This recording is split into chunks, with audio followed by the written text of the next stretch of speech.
बिस्मिल्लाहिर्रहमानिर्रहीम, अस्सलामुअलैकुम। मैं हूँ मानुर गनी। बढ़ते हैं हेडलाइंस की तरफ। आसिया केस के फैसले पर छोटे से तबके का रद्द-ए-अमल समझ से बाहर है। फैसला आइन, कानून और सुन्नत के मुताबिक है। मदीने के बाद पाकिस्तान दुनिया की पहली रियासत है जो इस्लाम के नाम पर बनी।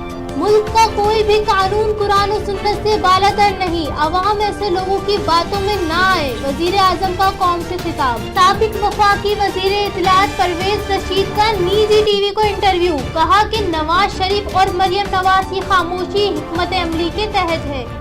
बोले मरियम नवाज के ट्वीट को शोले की तरह लिया जाता है, अभी खामोश रहना ही बेहतर है। बुखार उतरने पर इमरान खान को जमहूरी कुव्वतों की मदद दरकार होगी। हुकूमत के साथ ताउन के लिए तैयार है। शर्त ये है जो बात कहे इसका पैमाना इंसाफ पर हो।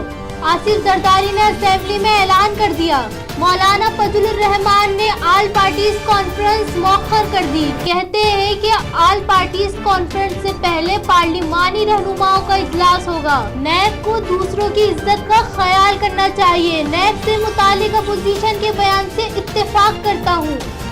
वजीर दफा परवेज खटक भी नैब से नाराज। ऐसा न हो अगले जहां में मेरा हाथ हो, नैब का गिरबान हो। फिल वक्त के लिए इतना ही। मजीद खबरों और अपडेट्स के लिए विजिट कीजिए हमारी वेबसाइट csnlive.tv। आप हमें फेसबुक और ट्विटर पर भी फॉलो कर सकते हैं। देखते रहें CSN।